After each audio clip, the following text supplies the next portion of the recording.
The chamber fell silent until one voice broke through. It wasn't the voice of power accustomed to commanding attention, nor the booming rhetoric of those who mistake volume for truth. It was a quieter strength, a steadier current, rising from the rows of lawmakers until every ear tilted toward it. What followed was not the usual shuffle of papers or the hollow claps of protocol. It was something far rarer in Washington, a surge of genuine applause, rolling through the chamber like a tide that no one could stop. All eyes turned to Jasmine Crockett. For weeks, her critics had dismissed her as a troublemaker, a firebrand, someone too bold for the polite theater of politics. But in that instant, she wasn't just a voice at a microphone. She was the pulse of a people who refused to be silenced. The applause grew, a living force, echoing against the marble walls and shaking the hushed expectations of those who thought dignity could be drowned out. The scene had the electricity of a storm breaking over the Capitol. Some lawmakers leaned back, stunned, while others joined in reluctantly, as if realizing history was unfolding whether they liked it or not. Cameras flashed. Pens stopped scribbling. Even the cynics, those hardened by years of staged speeches, couldn't deny the authenticity of the moment. But applause does not erupt from nowhere. It is sparked, ignited, nurtured. And behind this explosion of respect was a figure few expected to play such a pivotal role: Senator Brian Schatz. Calm, deliberate, and unwavering, Schatz had seen the dismissal Crockett endured, had watched the way arrogance tried to smother her courage. And in that silence before the applause, he chose to act. By lifting his voice, Schatz transformed the chamber into a stage where Crockett's dedication could no longer be ignored. It was more than praise, it was vindication, a declaration that in an era of noise, truth still carried weight, that in a climate of division, justice could still unite.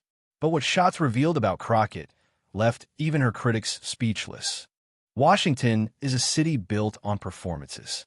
Every day, polished statements echo across the chamber, carefully crafted sound bites designed less to inspire and more to survive the next news cycle. But what unfolded in the wake of Jasmine Crockett's applause was not performance. It was a rupture in the script, a break in the predictable rhythm of a capital too often comfortable with its own corruption. This mattered because the stakes were larger than a single moment of clapping. At its heart, it was about justice in a chamber where justice is too often negotiated away. It was about accountability in a place where power shields itself from consequence. It was about integrity, standing tall in the very building where integrity is treated like a fragile relic of some bygone era. The applause was not just for Crockett's words. It was for what her presence meant. It was for every voice that had been dismissed, every truth that had been twisted, every person who had been told to wait their turn. Brian Schatz understood this better than most. He wasn't simply applauding a colleague. He was staking a claim in the broader fight for truth. In his eyes, Crockett was not merely a representative. She was a fighter in a chamber dominated by posturing and deceit. Schatz knew the chamber had grown rife with arrogance, with men and women who cloaked their self-interest in patriotic language. And by choosing to celebrate Crockett so openly, he was holding up a mirror to that corruption, daring his peers to see themselves reflected in the harsh light of honesty. The symbolism was undeniable. Here was a young black congresswoman, often dismissed by her detractors as too fiery, too sharp, too unwilling to play by the unspoken rules of deference. And here was a senator of stature declaring that those very qualities were not flaws, but strengths, not reasons to silence her, but reasons to listen. In that clash of perceptions lay the turning point. Because the chamber wasn't just clapping for Crockett's speech, it was clapping for a new standard, one in which truth no longer bowed to arrogance. Outside those walls, people were watching, constituents scrolling through feeds, activists searching for signs that their fight was not in vain, young people wondering if politics had room for voices like theirs. The applause was a message sent to all of them. Justice still had champions. Integrity still had defenders. And when a system tries to drown out truth, there are still those who will rise and say, "Not today." It wasn't lost on anyone that applause in Washington is rare, genuine applause rarer still. It wasn't a standing ovation staged for cameras. It wasn't a routine patter of hands to mark the end of speech. This was different. This was alive, defiant, filled with the kind of energy that makes insiders whisper about shifts and moments and the beginning of something new. And in that chamber, amid the echo of hands striking together, the unspoken truth became visible. This was not just a speech. It was a symbolic turning point, one that could not be ignored or explained away. And the backstory of this applause makes it even more powerful.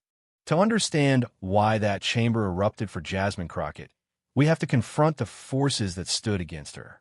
For years, she has faced a wall of arrogance, the kind that doesn't need to shout because it assumes its superiority is self-evident. It is the smug smile after an interruption, the dismissive wave of a hand when she demands accountability, the unspoken belief that her presence is tolerated rather than respected. In Washington, arrogance is not just an attitude. It is a weapon sharpened by tradition and wielded by those desperate to preserve their grip on power. These are the antagonists Crockett has battled. Not always individuals with names, but a culture of systemic bias, a club of insiders who treat the chamber as their personal stage. They cloak their contempt in rules of order. They dress their hostility in politeness.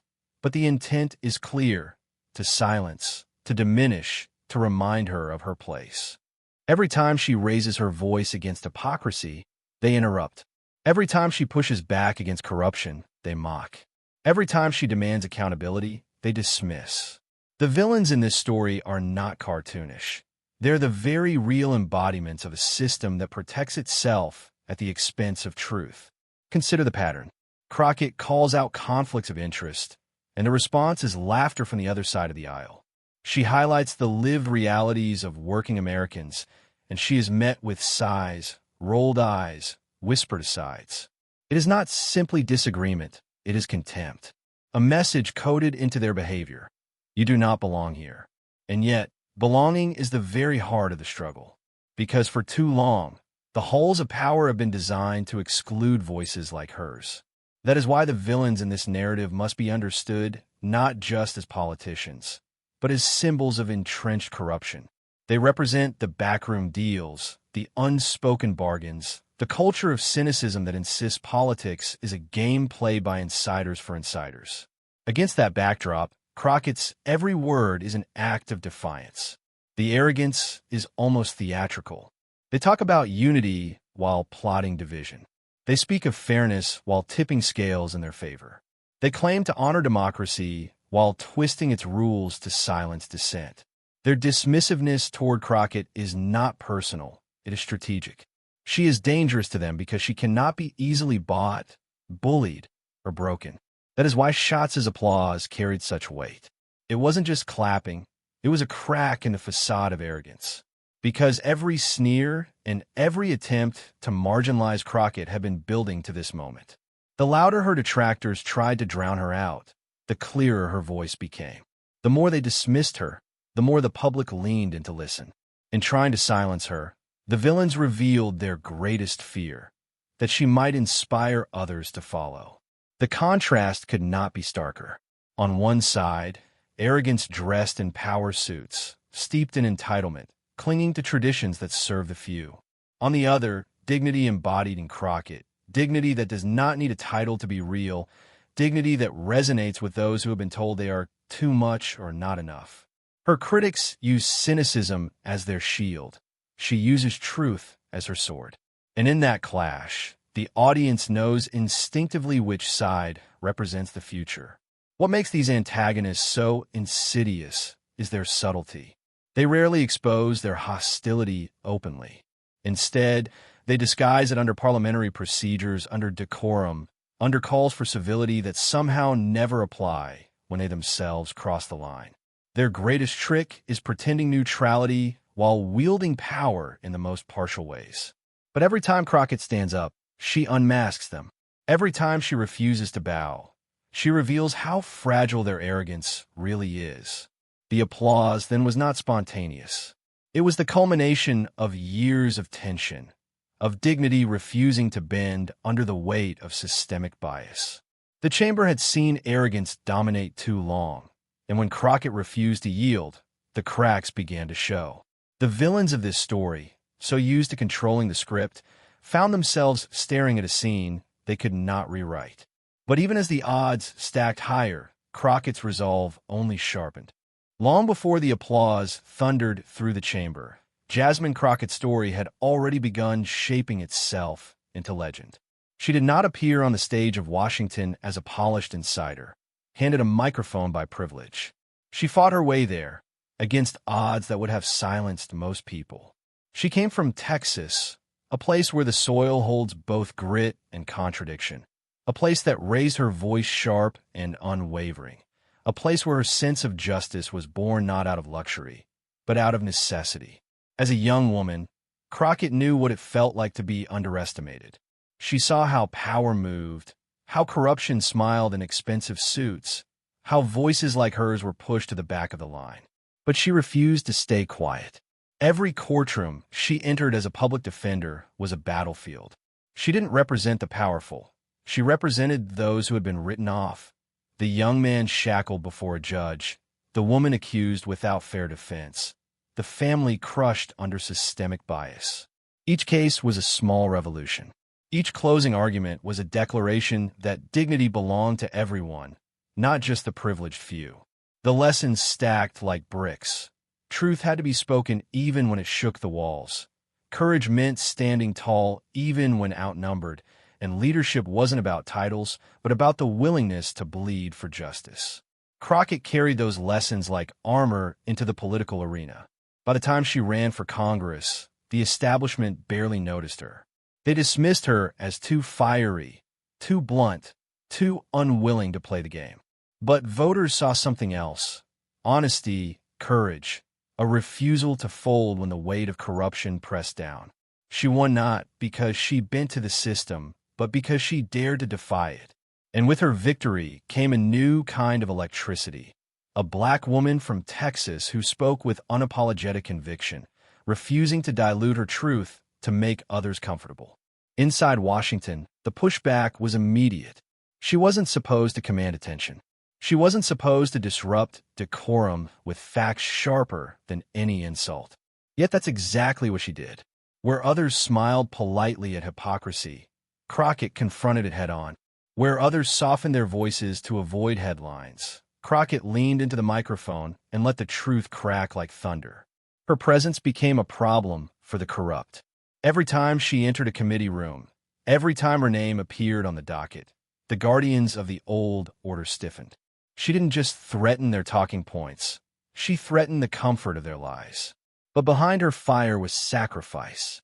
Crockett's journey meant late nights, studying when others slept, scraping together resources when campaigns seemed impossible, and taking hits from media voices determined to paint her as radical or unfit. Her resilience wasn't born in the marble halls of power. It was forged in the real struggles of real people. She carried their stories in her chest like oxygen, fueling her fight. And this is why Brian Schatz's applause mattered. It wasn't merely a polite gesture across the aisle.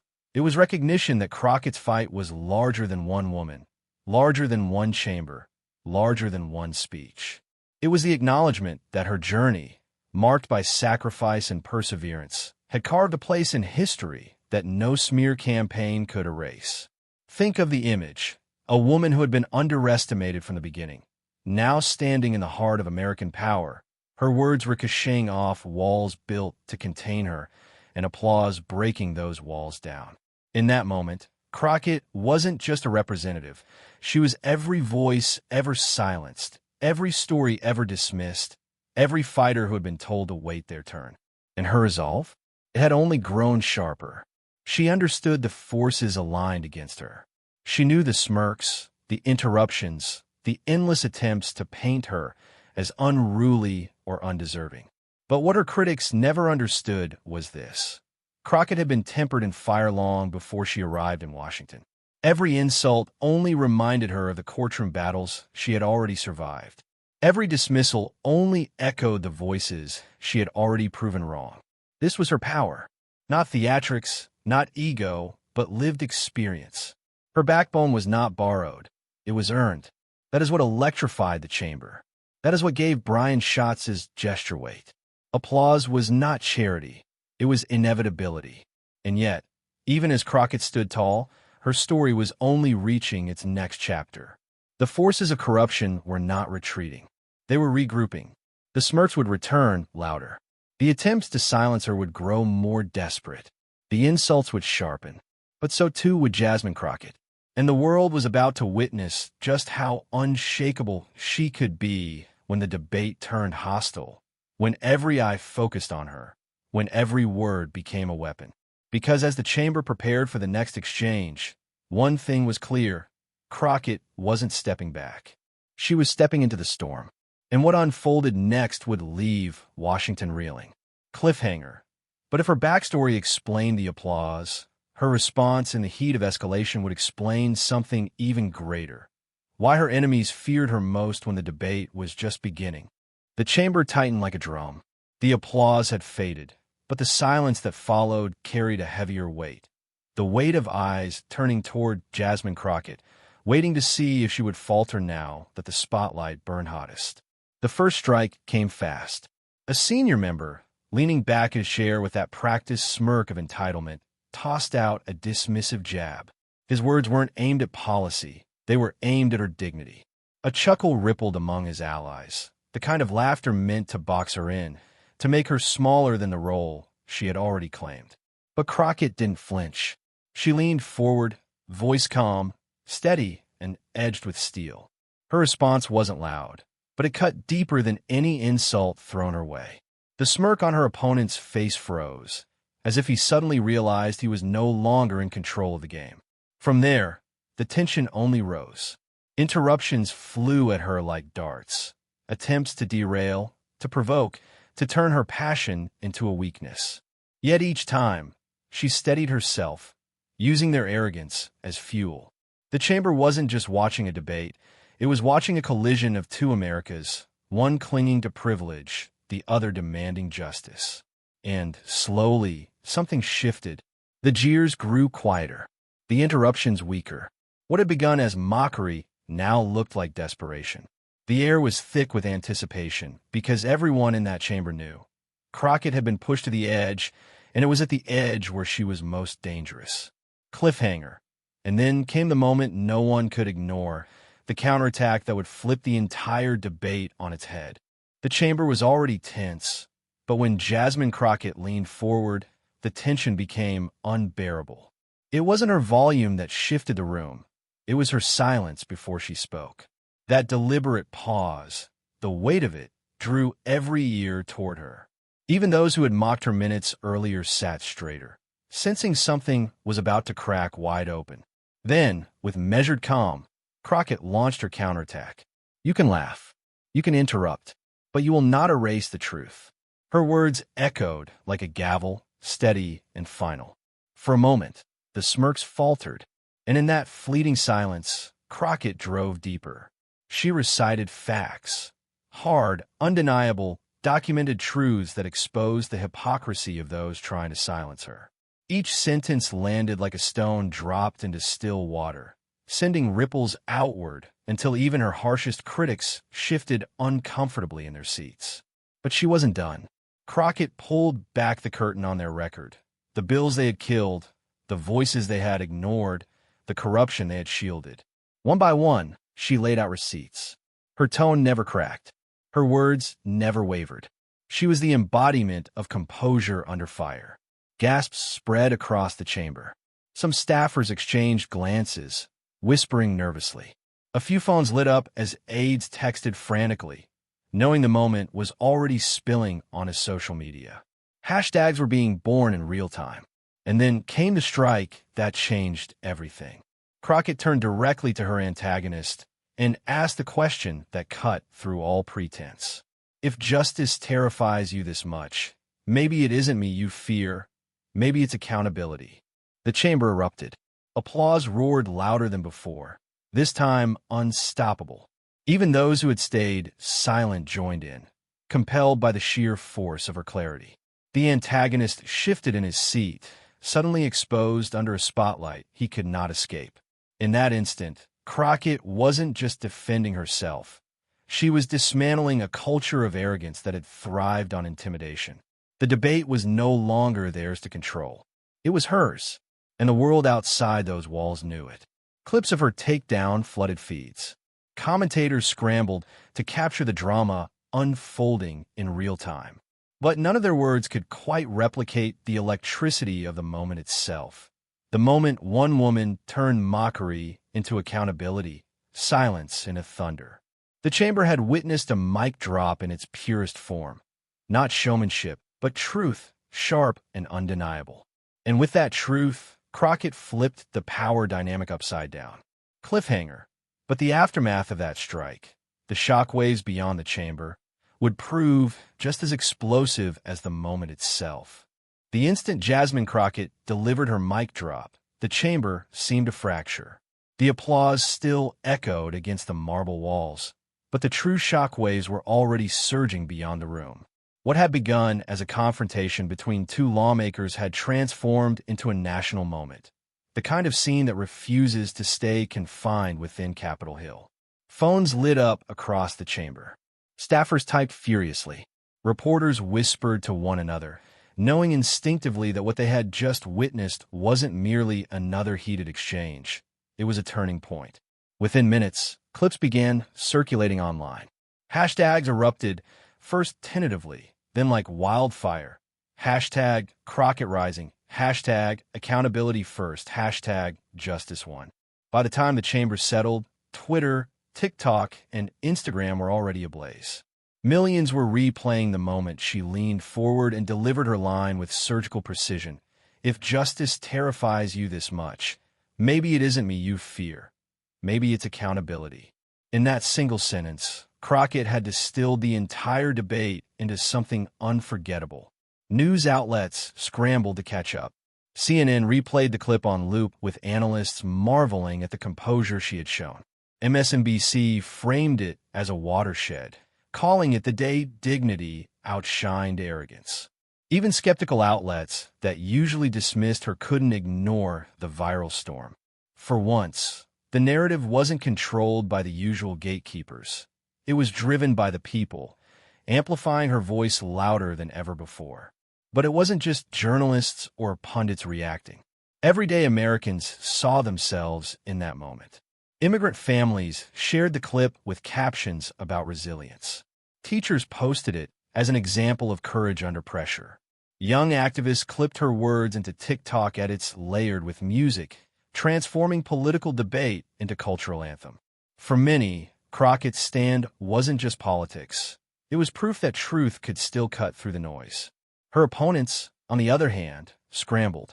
They tried to spin her response as grandstanding, as performance. But the more they tried, the weaker their words sounded.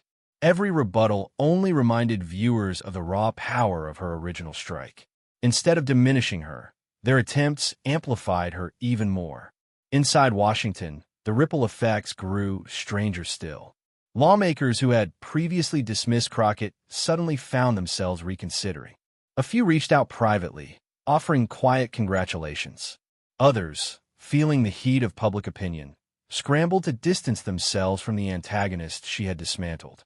In a city where survival often depends on perception, Crockett had just shifted the balance.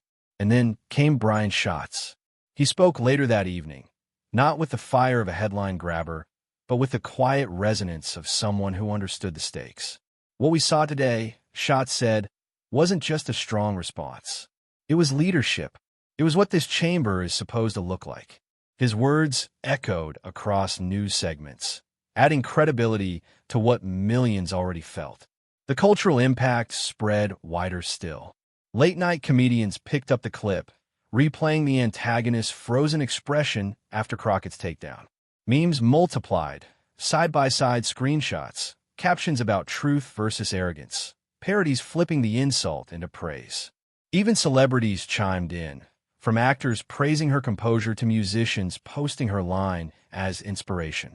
The applause inside the chamber had grown into a chorus outside it, and no spin machine could drown it out. But perhaps the most telling reactions came from those who usually felt voiceless. In neighborhoods far from Washington, community leaders replayed the clip at meetings. Students brought it up in classrooms. Faith leaders quoted it in sermons about courage. For them, Crockett's moment was more than political theater. It was validation, a reminder that integrity could still stand tall in halls often dominated by arrogance. And yet, beneath the celebration, tension lingered, because for every cheer, there was also a challenge. The forces she had confronted were not defeated. They were embarrassed, and embarrassment in Washington often breeds retaliation. Even as Crockett's words surged through the nation like a current, the machinery of opposition was already recalibrating, preparing its next line of attack. Still, the momentum was undeniable. In a matter of hours, Jasmine Crockett had shifted from a representative battling in committee hearings to a national symbol of courage. Her voice had pierced the walls of Washington and reached living rooms across America. And the question now hung in the air: if one mic drop could spark this kind of reaction, what could happen if she kept pushing? Cliffhanger. The answer would come soon enough, because Crockett wasn't finished. The resolution of this moment would carry lessons far beyond applause, and the nation was about to learn them.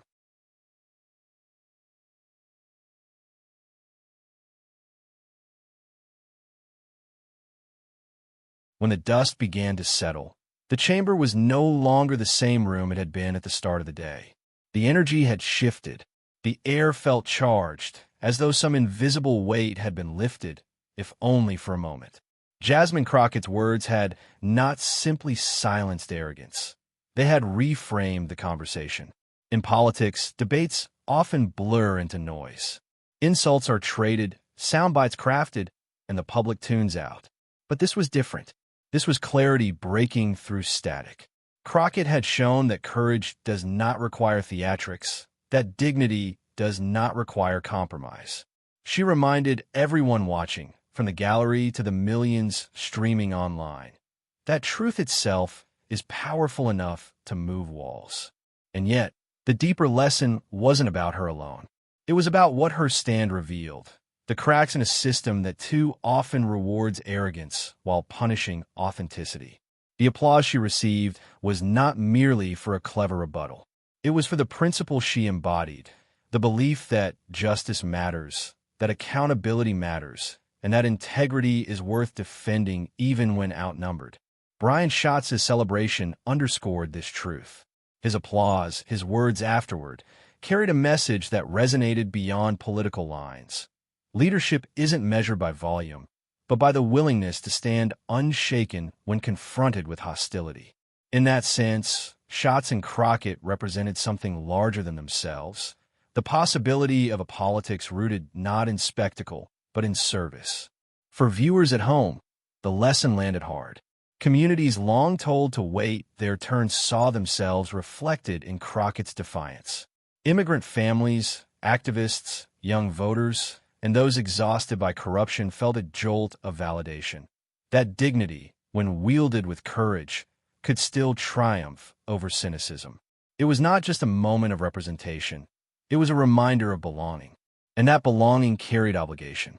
Crockett's fight, as inspiring as it was, also exposed how much more remains to be done. The forces aligned against justice will not vanish with one speech. They regroup, they retaliate, they rebuild their strategies. The moral, then, was clear: applause is not the finish line. It is fuel for the work ahead. For those listening closely, Crockett's story became more than political drama. It became a parable. Every time she was interrupted, she steadied her voice. Every time she was dismissed, she sharpened her facts. Every time she was underestimated, she rose higher. The universal message was unmistakable: dignity is not passive. It is active, resilient, and revolutionary when held with conviction. That is why the applause spread so quickly, why the clip traveled across platforms, why her words echoed in classrooms and pulpits. People were not just celebrating Crockett. They were reclaiming the idea that justice still has a voice, and that voice can belong to anyone who refuses to bow. The resolution of the moment was not in the defeat of an antagonist, but in the awakening of those watching. It reminded Americans that arrogance collapses under the weight of truth, and that service, genuine, grounded service, outshines spectacle every time. And yet, Crockett herself never claimed the spotlight as her prize. In her interviews after the event, she pointed not to her performance, but to the people she serves. "This isn't about me," she said. "It's about the communities that deserve a voice in this chamber." That humility, paired with her fire, transformed the event from a viral clip into a movement's rallying cry. So the moral stands tall. Justice, when defended with dignity, can bend even the most rigid institutions. Accountability, when spoken with clarity, can silence even the loudest arrogance. And leadership, when rooted in service, can inspire even the most disillusioned hearts. Cliffhanger. But if this resolution restored faith in what politics could be, the next step was just as crucial: how to carry this lesson forward and how viewers themselves could become part of the story. And so, as the echoes of applause fade and the chamber returns to its routines, one truth lingers.